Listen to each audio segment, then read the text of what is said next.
네, 안녕하십니까. 저는 김성일 작가라고 하고요. 저는 그 마법의 돈 굴리기, 마법의 연금 굴리기라는 책을 썼고, 그리고 번역한 책으로는 현명한 자산 배분 투자자, 그리고 투자의 비밀, 오늘 하는 책이죠. 투자의 비밀이라는 두 권의 책을 번역했습니다. 네. 뭐라고 설명을 드려야 될지 잘 모르겠는데, 일단 저는 20년 정도 은행에 다니다가요. 그 작년 초에 그 퇴직하고, 지금은 핀테크 스타트업에서 일을 하고 있고요.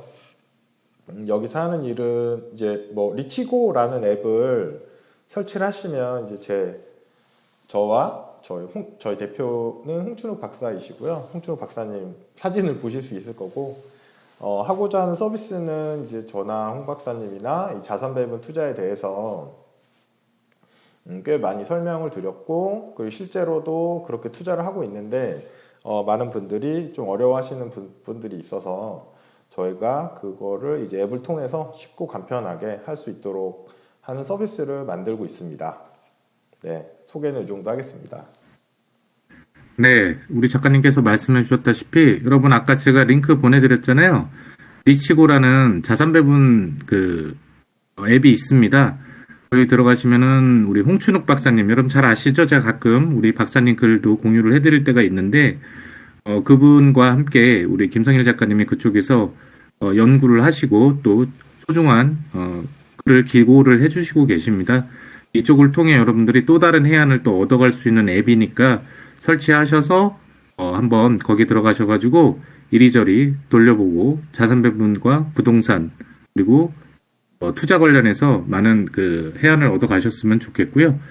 그럼 저는 여기서 물러가고 우리 주 기자, 우리 닥고님 진행을 좀 부탁드리도록 하겠습니다. 닥고님, 주 기자. 네, 안녕하세요. 제 목소리 잘 들리시나요? 네, 안녕하세요. 잘 들립니다. 아, 네, 작가님, 안녕하세요. 네네. 네, 먼저 바쁘신 와중에도 이렇게 시간 내주셔서 정말 감사드리고요. 이렇게 작가님을 또 만나뵐 수 있어서 정말 영광입니다. 지난번에 그 마법의 돈 굴리기 작가님 책도 제가 진행을 맡았었거든요. 그래서 네. 이번에는 투자의 비밀까지 진행을 맡았는데요. 이 정도면 작가님과 인연이 아닌가 이렇게 혼자 생각을 해봤습니다. 네. 네. 이번 책 투자의 비밀을 읽으면서 이제 시장에서 흔들릴 때마다 꺼내 읽으면서 투자 마인드를 바로 잡으면 참 좋을 것 같다는 생각이 들었는데요. 혹시 작가님께서 투자의 비밀 책을 번역하시면서 가장 신경 쓰셨던 부분이 있으실까요? 네. 그 번역을 할 때 되게 어려운 게 이제 미국식 표현이 되게 많아서 그 이제 네. 우리나라에서 실제 금융 투자 쪽에서 사용하는 용어들로 바꾸는 게 그 제 신경도 많이 쓰이고 그 한 단어 번역하는 게 꽤 걸리는 것들도 꽤 있었거든요. 그래서 그런 게 좀 어려웠고 뭐 예를 들어서 뭐 이 원서에 보면 제가 번역한 거는 사고 시스템, 반사 시스템 이렇게 번역을 했는데 이 영어로는 이제 reflective 뭐 이런 식으로 해서 되게 비슷해요. 네. 예, 그런 것들. 그리고 타임 호라이즌이라는 말을 되게 많이 쓰는데 그 번역서를 보면 이제 시간 지평이라고 번역한 책도 있고요. 제가 이전에 번역했던 현명한 자산 배분 투자자에서는 저도 시간 지평이라고 번역을 했었는데 이번에 번역하면서 보니까 시간 지평, 지평이라는 말을 잘 안 쓰잖아요. 그래서 곰곰이 생각해 보니까 투자 기간이라는 의미겠구나. 그래서 이제 투자 기간이라고 번역하기도 했고, 그리고 이제 의학 용어들이 너무 많아가지고 저도 좀 번역할 때 좀 힘들었던 기억이 나네요. 그쵸. 아무래도 이제 뇌와 관련된 얘기를 하다 보니까 의학 네. 용어들이 더 많고 그랬을 것 같아요. 말씀해 주셨다시피 이제 시간 지평이라는 단어도 처음 듣긴 좀 어려운데 작가님께서 투자 기간이라고 이렇게 바꿔서 얘기해 주시니까 바로 이해가 되는 것 같아요. 작가님께서 정말 신경을 많이 쓰셨던 것 같다고 느껴지는데요. 네네. 그 혹시 작가님께서 책에서 제일 공감되셨던 부분이나 기억에 남는 부분, 혹시 제일 중요하다고 생각하시는 부분이 있으실까요? 네, 제가 그 마법의 돈 굴리기 첫 번째 책 쓸 때도 맨 처음에 행복에 대한 이야기로 시작을 해서 제일 마지막에도 행복에 대한 이야기로 이제 마무리를 했었는데 이 책 역시 번역하면서 굉장히 재밌었던 건 그 제이스 츠바이크도 제 마지막 챕터를 이제 행복에 대한 얘기로 이제 마무리를 했더라고요. 그 네. 중에서 이제 그 굉장히 마음에 드는 그 단락을 하나 이제 좀 읽어드릴게요. 그래서 활동과 실존은 소유보다 낫다라는 제목이고요. 마지막으로 돈을 더 벌어서 행복해지려고 하다 보면 간단하지만 중요한 것을 간과하게 된다. 행복에 이르는 세 가지 기본 경로가 있다. 그것은 소유하기, 활동하기, 실존하기이다. 소유하기는 취득과 보유에 중심을 두는 것으로 마틴 셀리그만은 이를 즐거운 인생이라고 부른다. 하지만 새로운 SUV 자동차 사례에서 볼 수 있듯이 돈으로 산 행복은 오래가지 않는다. 두 번째, 활동하기는 경험과 활동에 관한 것으로 셀리그만은 좋은 인생이라고 부르는 것이다. 가족이나 친구들과 함께 특별한 행사를 준비하거나 단지 배움의 목적으로 대학 강의를 수강하거나 취미를 배우는 것이 활동하기의 종류들이다. 이런 것들은 추억을 만들고 새로운 기술을 익히며 시야를 넓힐 수 있기 때문에 행복이 좀 더 오래 지속된다. 세 번째, 실존하기는 당신 자신보다 더 큰 무엇인가에 관한 것이다. 당신의 시간과 에너지의 일부를 당신이 참여하고 싶은 아이디어, 대의 또는 공동체에 바치는 것이다. 무료 급식소에서 자원봉사를 하거나 교회의 지도자가 되거나 좋아하는 자선단체를 위해 모금 활동을 하는 것 등은 당신이 다른 사람들의 삶의 변화를 줄 수 있는 행동이며 그 과정에서 당신 자신의 삶도 풍요로워진다. 이런 종류의 관계와 헌신은 셀리그만이 말하는 의미 있는 인생을 만들어낸다. 예, 이런 내용이었고요. 여기서 원래 이제 소유하기, 활동하기, 실존하기를 having, doing, being이라고 이제 영어 단어가 되어 있어서 번역을 하면서 being이라는 단어를 어떻게 번역하는 게 좋을까를 굉장히 많이 고민하다가 실존하기라는 번역을 해봤는데 굉장히 좋은 단락이었던 것 같아요. 대부분의 여기 모이신 분들도 재테크에 관심이 많고 이렇게 뭐 집도 사야 되고 혹은 가지고 계시거나 그래서 이제 보통 소유하기에 되게 많이 집중을 하고 있고 저 역시도 뭐 크게 벗어나지 않는데 제가 은행을 관두고 스타트업으로 옮기고 지금 하는 일들을 하는 거의 가장 큰 목적은 소유하기도 없진 않지만 그보다는 이제 활동하기하고 실존하기에 좀 더 포커싱을 맞춰서 살고 싶다라는 그런 생각이 있었어요. 그래서 많은 분들이 은퇴 준비를 위해서 투자를 이제 하시는데 그 과정에서 굉장히 많은 어려움을 느끼고 그리고 꾸준히 실천하지 못하는 문제들 그런 문제들을 좀 같이 돕고 해결해 줄 수 있지 않을까 이런 관점에서 이직을 하고 일을 하고 있습니다. 네, 작가님께서 말씀해주신 부분은 책 404페이지에 나와 있고요. 작가님께서 지금 활동하고 계시는 것들이 아마 이 실존하기와 관련이 있지 않나 하는 생각이 들었는데요. 정말 의미 있는 인생을 이미 살고 계신 것 같습니다, 작가님. 예. 네, 혹시 이 책을 번역하시면서 작가님과의 생각과 조금 달랐던 부분은 없었는지 궁금한데요. 아, 네네. 이 책에 보면 이제 리밸런싱에 대한 얘기가 나오는데요. 뭐 투자의 비밀이 있고 투자에 대한 이게 다양한 이야기들이 나오는데 거기 이제 리밸런싱, 자산 재분배에 대한 얘기가 나와요. 근데 거기서는 6개월마다 리밸런싱을 수행한다 이런 문구가 나오거든요. 그런데 이제 저는 이제 의견이 다른 게 뭐냐면 뭐 6개월마다 하면 안 된다는 입장은 아닌데 리밸런싱의 궁극적인 목적 자체가 밸런스를 다시 맞춰준다는 거예요. 그렇다면 밸런스가 무너졌을 때 리밸런싱 해주는 게 맞다가 좀 더 이제 리밸런싱의 목적에 부합한다고 생각을 하고요. 그러면 밸런스를 계속 체크를 해야 되는데 일반적인 분들이 뭐 엑셀을 이용해서 자기가 보유하고 있는 포트폴리오를 계속 체크를 하면서 리밸런싱을 해야 되나 말아야 되나를 체크를 해야 되는데 생각보다 쉽지 않죠. 쉽지 않아서 이제 제가 이제 마법의 덩굴르기에서 그 리밸런싱 하는 4가지 방법에 대해서 언급을 했었는데 제일 좋은 거는 균형이 무너졌을 때 체크를 해서 해주는 게 좋고요. 그게 한 달이 될지 두 달이 될지 혹은 2주가 될 수도 있는데 그게 가장 좋다고 생각을 하고 안 된다면 6개월은 좀 길고 6개월보다 짧게 뭐 한 달에 한 번 정도 해주는 게 좋다라고 저는 생각을 하고 있어요. 그래서 이런 아이디어를 저희 리치고 앱에서는 그 이제 동적 리밸런싱이라고 저희가 뭐 이름을 붙였는데 실제 밸런스를 계속 체크를 해서 그 계좌별로 유저별로 유저의 계좌별로 체크를 해서 그 밸런스 깨졌을 때 리밸런싱 할 수 있도록 이렇게 푸시 알람 같은 걸 보내드리고 그렇게 하고는 있습니다. 네. 네, 작가님 유튜브 영상 중에 그 동적 리밸런싱에 관련된 영상이 있으니까 다른 분들은 참고해서 보시면 될 것 같아요. 거기서도 보셨어요? 이제, 네, 감사합니다. 네, 리치고 앱 설명하시면서 로보 어드바이저 하시면서 네, 네, 그거 네, 자동으로 리밸런싱 네, 해주는 그거 준비 중이라고 봤거든요. 네, 그래서 맞습니다. 다른 분들도 네, 한 번씩 봐주시면 좋을 것 같아요. 네, 그리고 다음으로 책의 이게 원 제목이 Your Money and Your Brain인데 제목을 혹시 투자의 비밀로 하신 거는 작가님께서 직접 결정하신 건지 궁금하다는 질문이 있었어요. 아, 네. 책 제목은 출판사에서 그렇게 지었고요.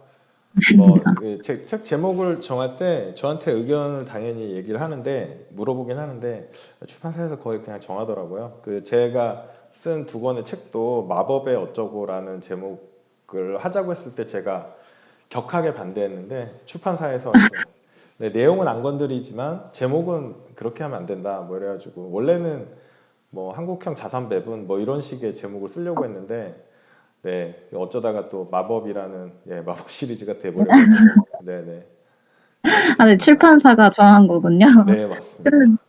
네, 근데 되게 마법의 시리즈가 기억에 남고 참 네, 좋은 것 같아요. 제목을 아주 찰떡으로 지은 것 같다는 생각이 들었습니다. 네, 부르기도 쉽고 이렇게 줄여서, 네. 예, 그래서 두 번째 네. 연금 책을 쓸 때는 그냥 제가 마법의 연금 굴리기라고, 네, 그렇게 하게 됐었어요. 네, 아, 네, 그러셨군요. 아, 네. 이 그 투자의 비밀 책 보시면은 책의 이제 첫 페이지에서 어떻게 그런 멍청한 짓을 했을까라는 이렇게 문구로 시작을 하는데요. 혹시 작가님께서는 현재까지 투자하시면서 이와 유사한 경험이 있으셨을까요? 혹시 있으셨다면 이것을 어떻게 극복하고 해결하셨는지, 노하우까지 혹시 알려주실 수 있으신지 네, 네, 궁금합니다. 네. 네네. 멍청한 짓을 너무 많이 했고요. 네. 왜냐면 누구나 다 금융맹으로 이제 사회생활 시작하잖아요. 저도 은행에 다니긴 했지만 공대에 나와가지고 정말 금융에 대해서 문외한이었고 예금과 적금 금리가 왜 차이 나는지도 이해를 못했었어요. 그랬었고 그리고 예전에 초창기 때 변액 유니버셜이라는 상품이 그냥 막연히 좋다고 생각해서 들었다가 그 엄청난 사업비의 사실을 나중에 알고 네, 손실 난 상태에서 모두 해지하기도 했었고요. 그리고 절세를 굉장히 이제 마연골에서 강조를 했었지만 결국 저도 금융소득 종합과세를 올해 심하게 맞게 됐더라고요. 그러니까 체크를 못했던 거죠. 그거를 체크를 하는 그런 서비스가 없어서 저도 어떻게 해야 될지 몰라서 하고 있다가 작년 말, 올 초에 좀 디테일하게 좀 분석을 해봤어요. 찾아보니까 있더라고요. 찾는 방법이. 근데 이제 모아서 보여주는 데가 없어서 저도 모르게, 저도 모르게 그런 엄청난 세금을 물리게 됐고 그런 문제들도 이제 저도 마찬가지로 겪고 실수하고 혹은 실패하고 그 다음에 그거를 어떻게 해결할까를 계속 고민합니다. 그래서 이번에 이제 금융소득 종합과세 같은 경우에도 이제 세금을 세게 받고 나서 많은 사람들이 또 그러니까 나이가 40대, 50대, 60대 되고 자산이 쌓이고 커지면 결국 닥치게 되는 문제인데 그래서 이거를 많은 사람들도 똑같은 문제를 겪겠구나. 이거를 이렇게 저렇게 해결해 줘야겠다라고 생각을 해서 저희가 4월, 5월 정도에 정식으로 앱이 또 출시가 돼요. 지금은 베타 서비스로 다 무료로 하고 있는데 그때 출시하는 서비스에는 이런 세금을 보통 5월 종합소득세 나오면 알게 되는데 그 전에 실시간으로 알 수 있는 그런 서비스 준비를 하고 있고요. 늘 실패를 하고 늘 실수를 하는데 그거를 찾아내서 또 다시 복구를 하고 어떻게 하면 해결할까 고민하고 그러고 있습니다. 네, 작가님 정말 대단하신 것 같아요. 이렇게 금융소득 종합과세 그 작가님이 먼저 경험이라고 하긴 좀 그렇지만 어쨌든 그런 걸 경험해 보시고 그 다른 사람들을 위해 또 이런 서비스까지 생각하신다는 게 이제 대단하신 것 같습니다. 작가님. 원래 그 마법의 연금 네네. 돌리기도 책을 쓸 네. 생각이 전혀 아니었고요. 네. 2018년 하반기에 이제 그런 연금에서도 ETF 투자가 된다라는 사실을 알게 되고 그걸 이제 공부를 했죠. 처음에는 모르고 저도 연금을 그냥 아무렇게나 내팽개 쳐두고 있다가 공부를 쭉 해보니까 당장 해야겠다 싶어서 쭉 정리하고 실제 세금 효과까지 감안해서 이제 백테스트 해보고 하니까 거의 연금 계좌를 이용 안 하면 바보더라고요. 그래서 그거를 하고 2019년 초부터 저는 이제 실천을 하고 있었고 그 즈음에 이제 마동굴 출판사 대표님이랑 만나서 식사를 하는데 요새 뭐 하냐고 그래가지고 이거 연금 절세 이런 거 하고 있다라고 했더니 그거 다른 사람들도 알아야 되는 거 아니냐 그래서 그렇겠죠 라고 해서 그럼 책으로 쓰자 약간 이렇게 됐었어요. 그래서 제가 정리했던 걸 그냥 책으로 옮기게 됐었습니다. 네. 마영굴의 이렇게 탄생 비화까지. 네. 네, 작가님께서 정말, 네. 네, 이 책 그 번역한 것도 네. 사실은 이제 그 자리에 홍춘욱 박사님하고 저하고 셋이 있었어요. 네. 그래서 홍춘욱 박사님께서 출판사 대표님한테 이 책을 재번역해봐라 라고 이제 권유를 했었고 출판사 대표님이 저한테 뜬금없이 이제 번역해보지 않겠냐라고 했는데 제가 이제 번역가도 아니고 그래서 저는 딱히 라고 했다가 제가 현명한 자산배분 투자자를 이제 원서로 읽고 나서 출판사한테 거꾸로 제의를 드렸어요. 이 현명한 자산배분 투자를 출간을 해주시면 내가 이 책도 번역을 하겠다. 약간 이렇게 돼서 이제 번역을 하게 된 거거든요. 예. 네. 투자의 비밀에는 또 그런 비밀이 있습니다. 그런 일화가 있었군요. 네, 작가님의 그 경험 얘기해 주셔서 감사드리고요. 혹시 투자를 하시면서 경계 또는 조심해야 할 심리, 확신이나 후회 등등이 드셨던 순간도 혹시 있으실까요? 작가님께서는 심리적으로 안 흔들리실 것 같은데 혹시 흔들리셨던 적이 있으신지 궁금합니다. 네, 아주 자주 흔들리고요. 네. 근데 예전에는 정말 많이 흔들렸고요. 지금은 거의 흔들리지 않습니다. 왜냐하면 책에서도 이제 많이 언급을 했지만 심리에 대해서 잘 이해를 하고 그리고 시장에 대해서도 이해를 하고 즉 사람의 심리 자체가 뭐 이 책에도 나오지만 워낙 다변화하기 때문에 그런 심리 상태가 있다는 걸 인정을 하는 거죠. 그리고 시장 자체도 굉장히 급변하는 성격들을 갖고 있다는 걸 인정을 하고 그거에 대처할 수 있는 투자 전략을 이제 만들어 놓았기 때문에 그 전략을 엄청나게 그러니까 투자를 하기 전에 엄청나게 검증을 하고 나서 투자를 딱 시작한 이후에는 거의 신경을 안 써요. 그리고 포트폴리오를 이제 업그레이드 한다고 하는데 새로운 뭐 ETF로 바꾼다거나 아니면 포트폴리오 조정하는 것도 제가 1년에 한두 번 정도밖에 안 하거든요. 그래서 그 사이에 있는 일들은 그냥 그리고 이제 투자를 한 20년 정도 해서 시장 2008년 금융위기도 온몸으로 겪었고 네, 그때는 손실도 많이 났죠. 그리고 다양한 남유럽 사태라든지 2015년 미중 무역 분쟁, 코로나 사태 이런 거 다 겪어봐가지고 시장이 원래 그렇지라고 저는 생각을 하고요.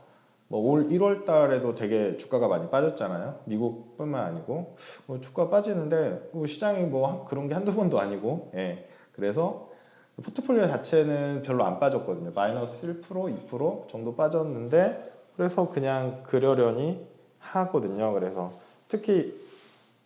시장이 특히 어수선할 때는 기사를 보지 말라고 저는 이제 권유를 드려요. 이렇게 마음이 어지러우면 오히려 그냥 두툼한 투자서 한 권을 읽다 보면 대략 한 달 가잖아요. 그럼 또 시간이 그냥 지나가요.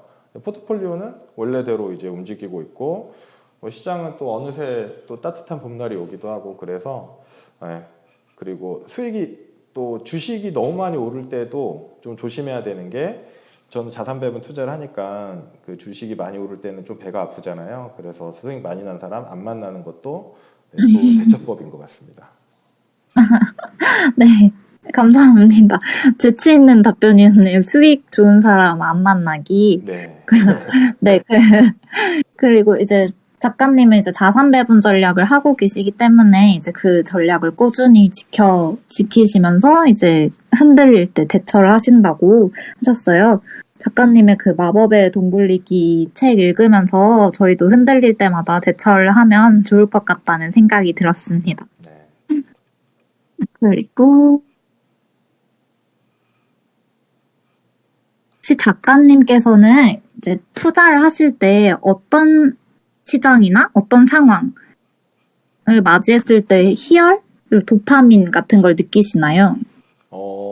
일단 제가 그 저의 투자 철학이나 투자 전략을 보면 시장은 늘 변동하고 그런 변동에 흔들리지 않기 위해서 변동성이 낮게 움직이는 방식인 자산 배분 투자를 선택을 해서 주가가 하락할 때 제일 희열을 많이 느낍니다. 예, 좀 이상하게 들리실 수도 있지만 그리고 특정 주식이나 특정 시장에만 이제 투자했던 분들이 힘든 특히 요즘에 이제 뭐 나스닥도 많이 빠지고 그래서 미국 주식에 너무 올인했던 분들이 되게 힘들어 하시는데 예, 그렇게 주가가 안 좋을 때 제 책이 계속 좀 많이 팔리더라고요. 그래서 그럴 때 기쁨을 얻습니다. 네. 혹시 반대로 투자하실 때 공포를 느끼셨던 적은 없으실까요? 네, 별로 없고요. 그러니까 네. 이제 뭐 예를 들어서 이제 인플레이션의 시대다, 금리가 상승한다라는 이야기가 작년부터 되게 많이 나왔어요. 그러면서 이제 나온 질문들 중에 하나가 아니 금리 인상기에 장기 국채를 가져가는 게 말이 되느냐라는 질문이 굉장히 많이 나왔어요. 이럴 때 이제 제가 하는 방법은 공포를 느끼기보다는 데이터를 더 찾아봅니다. 그러니까 예를 들어서 금리가 진짜 제대로 많이 올랐던 적이 언제냐면 1970년대거든요. 미국의 금리가 거의 20%까지 올라갔어요. 79년까지 하면 진정한 인플레이션의 시대였는데 그 시대에 장기 국채가 어떻게 움직였을까? 혹은 다른 자산들이 어떻게 움직였을까를 찾아보니 그래.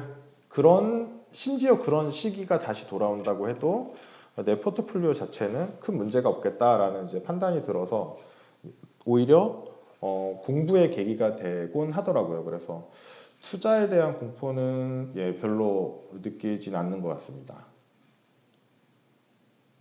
네, 역시 작가님께서는 그 자산 배분 전략이 되게 포트폴리오가 잘 되어 계신 것 같아요. 그 유튜브에서도 작가님께서 상승장에서 고수익을 노리는 게 아니라 하락장에서의 확실한 방어와 횡보장에서의 꾸준한 수익을 추구하는 자산 배분이라고 말씀하셨던 게 기억에 남는데요. 네. 네, 작가님께서 그런 원칙이 있기 때문에 공포도 별로 안 느끼시는 것 같아요. 네. 네.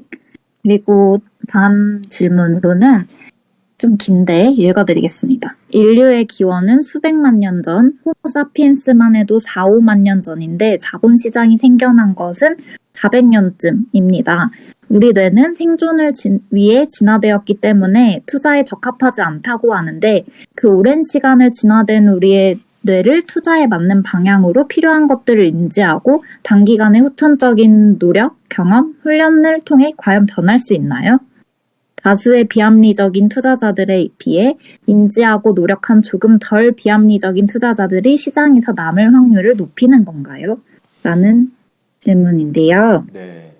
그 좋은 질문이신 것 같고, 저는 단기간의 노력으로 뇌를 변화시키는 게 가능한지 잘 모르겠어요. 물론 뇌의 가소성이나 이런 아이디어에 대한 책은 읽어봐서 뇌는 나이가 들어도 발전 가능하다라는 거는 이제 알고 있고 그거에 대해서는 공감을 하긴 하는데 투자 관점에서 투자에 적합하게 두뇌가 변화한다라는 거에 대해서는 크게 가능성이 높다고 보진 않습니다. 그래서 두뇌를 발전시켜서 투자에 적합한 사람이 되어야지 하는 것보다는 오히려 인간의 비합리성이라든지 그런 두뇌 작동을 이 아주 오래된 거라서 함부로 바꾸기 어렵다라는 걸 인정하고 받아들이고 그 단점을 커버하는 투자 방식을 찾는 게 낫지 않나라는 게 저의 어떤 결과이고요. 또 하나가 책 333페이지에 보면 이런 내용이 나와요. 자동 조종 장치가 투자 결정을 내리는 정책과 절차를 따르는 게 낫다. 이것을 당신의 포트폴리오를 위한 크루즈 컨트롤, 자동 운항 장치라고 생각하라. 1995년 나는 친구의 차를 운전하다 속도 위반 딱지를 끄는 적이 있었는데 너무 속상해서 다시는 과속하지 않겠다고 맹세했다. 그 이후로 나는 고속도로를 달릴 때마다 제한 속도를 확인하고 크루즈 컨트롤을 작동시켜 부주의해지거나 감정적이 되어 과속할 우려를 없앴다. 코넬 대학의 심리학자 토마스 길로비치는 이렇게 말한다. 투자를 자동화할수록 감정 조절이 쉬워진다. 경제학에서 얻은 몇 가지 교훈과 함께, 신경 경제학에서 얻은 몇 가지 교훈과 함께 투자에서의 크루즈 컨트롤 몇 가지를 소개한다. 이렇게 하면서 몇 가지 방법을 얘기를 하는데요. 저도 실제로 자동차를 운전할 때 크루즈 컨트롤을 아주 자주 키는 편입니다. 왜냐하면 저보다 훨씬 운전 잘하는 것 같아요. 제가 원래 운전을 좋아하지 않기도 하지만 도로에서 일어나는 그 급격한 상황들에 대응하는 게 저보다는 크루즈 컨트롤이 낫더라고요. 그래서 실제로도 그렇게 하는데 투자에 있어서도 크루즈 컨트롤이 굉장히 중요하다라고 생각을 하고요.